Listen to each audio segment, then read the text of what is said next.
Our next session and speaker that we're going to move on to now is Deb and Geoff, who are going to be talking about Landcare and the Atlas Moth. Thanks for the opportunity to have a bit of a say as part of this. And yes, Geoff and I are both very passionate about the reserve and the creatures in there. So we'll tell you a little about that.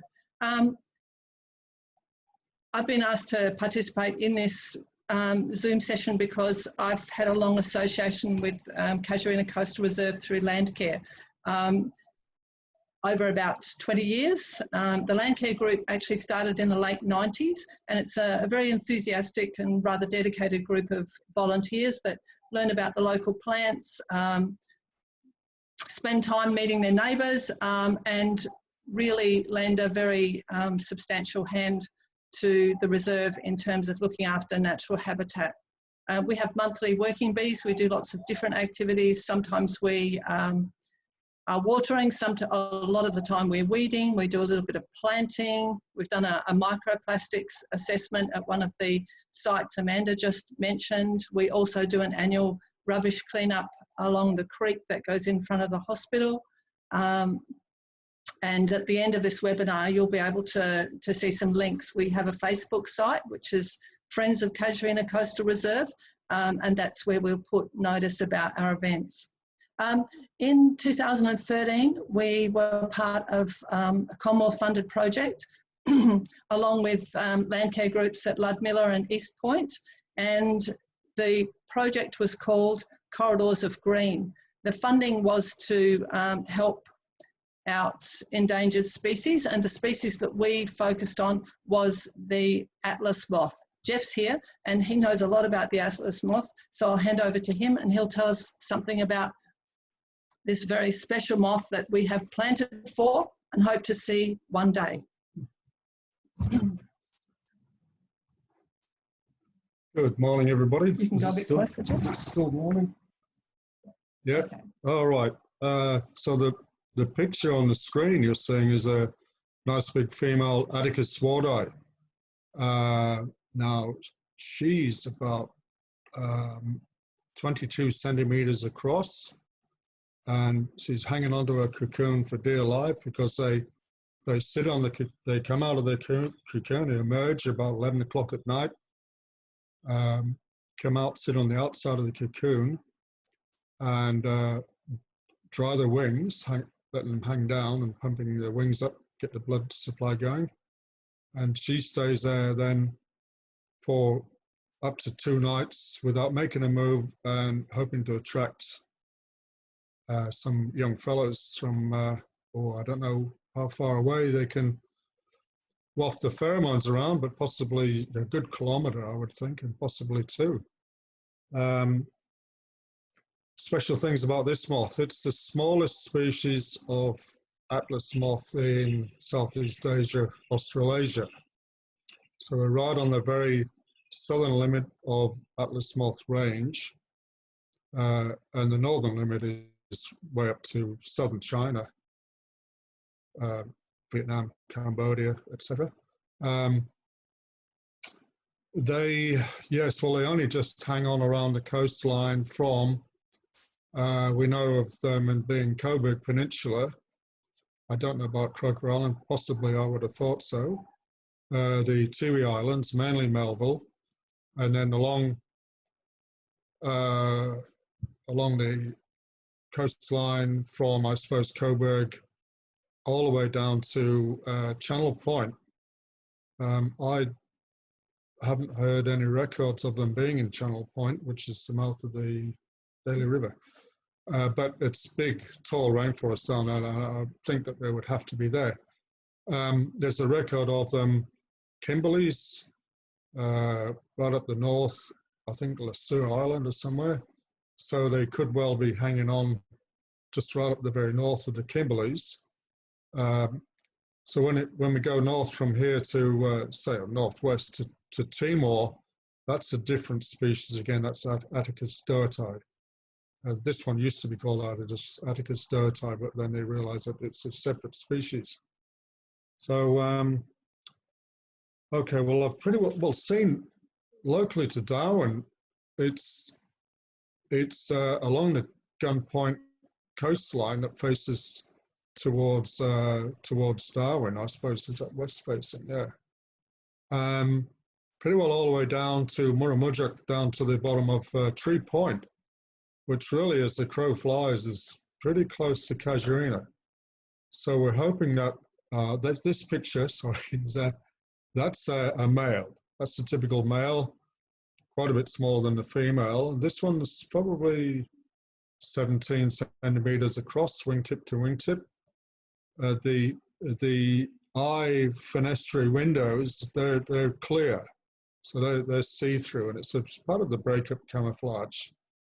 So when one of these is sitting in amongst some dead leaves, especially this time of year when the leaves are turning brown and yellow, they're awfully hard to see. You wouldn't believe how difficult it is to. I've never really seen a live one during the day in the bush or the jungle. I just don't see them. The only way you're going to see one really is if they, say on Melville Island, Snake Bay or somewhere, they've flown and sitting on somebody's wall because they got attracted to a light, and then they really stick out. But yeah, otherwise, if they're in the jungle, in the forest, oh, very, very cryptic camouflage, and a beautifully coloured animal, really. Recent seasons of, well, the last 2 or 3 wet seasons have been very, very poor on. I've been keeping a check at Gun Point.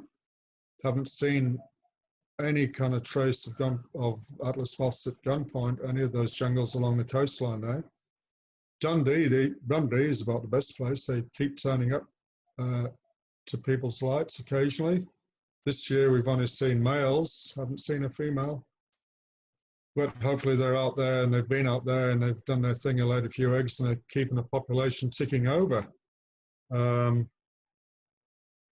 So really, for us locals, the only most likely place to come across one is Dundee during the wet season after 11 o'clock at night. So if you can stay awake well up after 11 o'clock up until, well, I've stayed up till after 3 o'clock in the morning. Yeah, so what else can we say? Well, we just hope that we start getting better, longer and bigger wet seasons, so that the moths can build up their numbers again and possibly, hopefully, move along the coastline and locate and populate places like Casuarina Coastal Reserve and even around to East Point. That would be really good. Thank you, Geoff. What Geoff didn't tell you is that he's a builder, and he's actually gone to building sites because he's heard that there's moths there. Like, he's followed the moth around. He's very, very knowledgeable about the subject. So what we did at the moth block was talk to Geoff, talk to Parks and Wildlife, and set up a planting that provides food for the Atlas moth. And we did it with a design like a golf fairway. These are very big moths, as Geoff said. You know, adult females got a wingspan of about 22 centimetres, so they don't want to go through closed forest. So that's why we set up the flyway pattern for our planting. And we planted 3 species of tree that are particularly favourite foods of the moth. One is called Croton habrophilus, and it's a rather beautiful small tree, the leaves of which turn bright orange when they're dropping off the tree in sort of August, October time. There's another tree called the Pittosporum, and another one called Litsea glutinosa. Dave will know a lot more about these trees. So we planted those 3, and we planted a whole lot of other trees too, because there's a species list of trees that appear in Casuarina Coastal Reserve. It's pretty long. And so we worked closely with Parks and Wildlife about our choice of species, because they're the managers of the area. And the moth block itself is the junction of a number of different habitats, and Dave might like to comment about this some more. But on one side, there's the mangroves, and we've seen pictures this morning of the mangrove boardwalk. There's also the paperbark forest, which is where Nicholas's film began. There's a deciduous forest on one side and a monsoon vine forest on another side. So that piece of ground, which was quite bare when we started planting, is an intersection of various habitats, which makes it really a fascinating place to watch birds and look for insects. And one day, we hope that we have icing on the cake, which is a sighting of a moth. Over to you, Dave. Yeah, Deb, I was for a comment here. Look, I mean, you've done a wonderful job there of outlining the habitats nearby there. But what that does highlight to me is just throughout the reserve, and it's not a very big area, but there's this amazing diversity of habitats. And it's really actually struck me, I've been keeping a bit of an eye on the chat comments that have been coming in this morning. And there's been more than one comment about what people have enjoyed is the diversity of habitats and being able to see all these different things in such a small area. Anyway, sorry, back to you.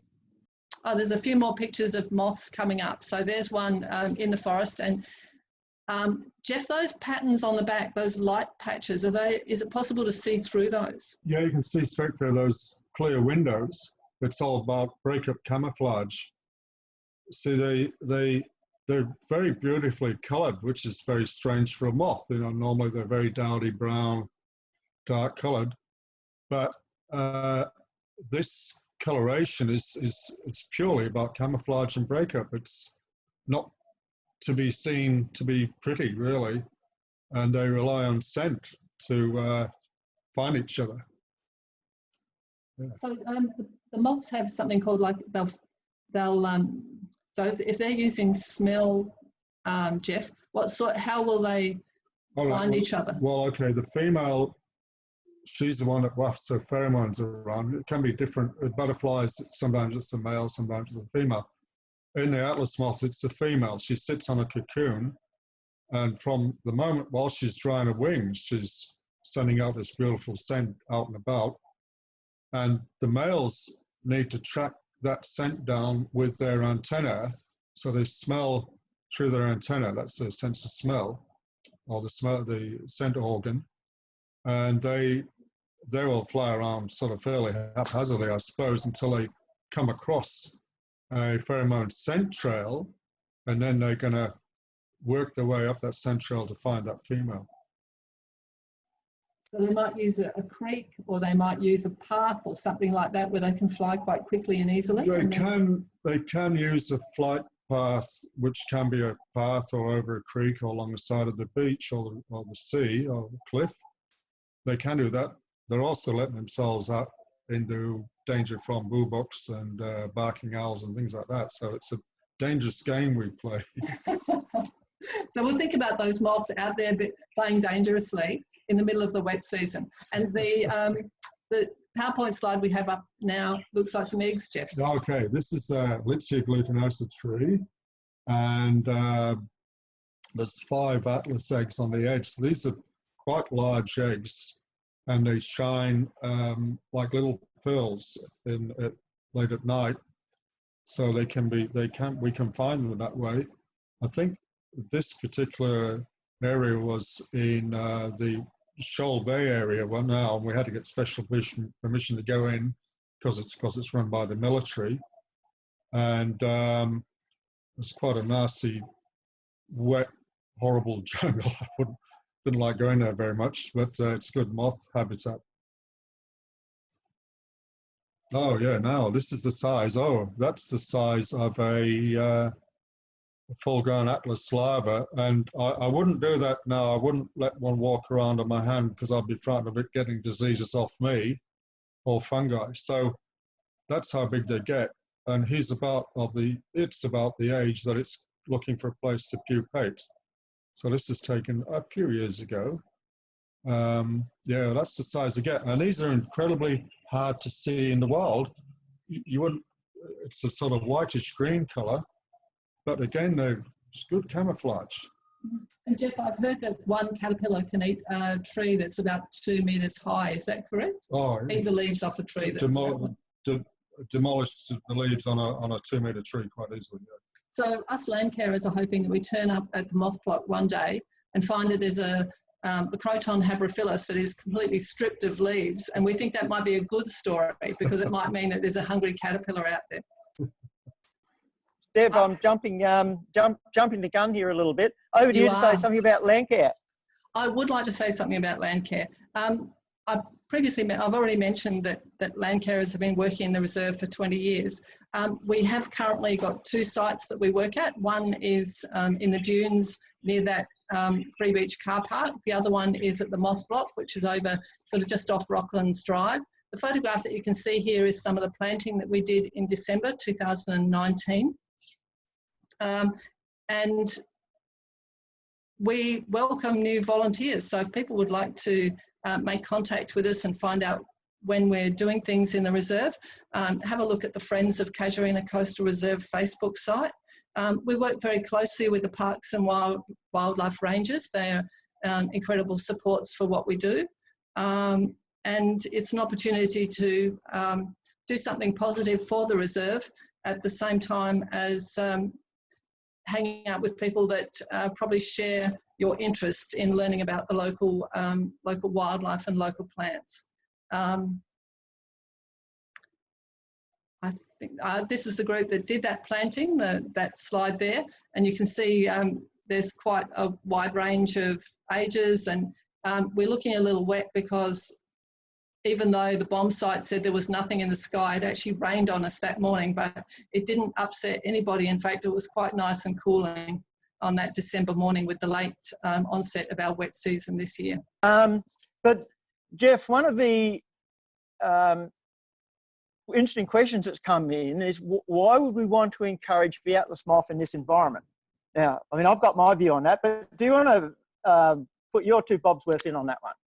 Yes, thanks, Dave. Yeah. Well, the thing is, historically, the moths were right around the coastline of Darwin. They were probably on the Esplanade, Parat, Fanny Bay, East Point. They were right around because the Mothman from Kuranda, F.B. Dodds, found them back in 1907. They had to sail around from Kuranda. He came back in 1909, and then his son came back after the Second World War, after the First World War, I think back in the 30s. So they used to be here. But of course, since the Second World War, and then Cyclone Tracy, if the Second World War didn't knock them out of Darwin, then Cyclone Tracy certainly would have done. So, me and some other people and a few of the Landcare people are interested in getting them back in around Darwin so people can see them. That's mainly the thing. And it's unfortunate that they don't fly till at least 11:30 at night, but it's just nice that they know they're here and they've regained their ground. I think there's a bigger picture there, which Geoff has sort of opened the window to, and that is about diversity. And I think it'd be nice to get a comment from you, Amanda, and also you, Dave, and Damien about this one. But what happens when weed species invade, when things are out of balance in an ecosystem, is that you get domination of one thing or another. I mean, we saw that the slide of the mission grass and the slide of the gamba grass. You've got a habitat which is, instead of being diverse, it's dominated by one thing. And we are still uncovering the webs that hold ecosystems together. We don't know about all the elements. We don't know how things need to be in balance with each other. So the best we can do, I think, for ecosystems, and what the Landcare group continues to do, is to sort of support and increase that diversity. So I don't know, Amanda or Damien or Dave, would you like to have a view about, comment on that? I totally agree with Deb on that one, in that if people really like that diversity of habitat, keeping the whole system intact will allow diversity of species. Totally agree with you on that one, Deb. Yeah, comments. Agree with everything. Yep.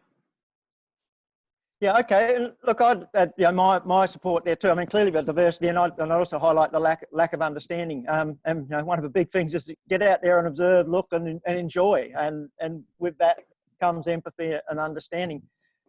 I think an illustration of this question of diversity, I mean, nobody really knows why Atlas moth has disappeared from Darwin. I mean, you can make some guesses about it in terms of, there were areas like Coconut Grove area had a lot more rainforest than what it does nowadays. So we've actually seen loss of rainforest in the Darwin area. We've obviously had an increase in lights around the place, which, you know, how that might affect Atlas moth is I guess up to question a bit. And what I think that's actually telling us something more about the big picture of diversity in the Darwin area. I mean, one of the outstanding things of rainforests in the top end is that they actually occur in tiny little patches, little postage stamps across the countryside.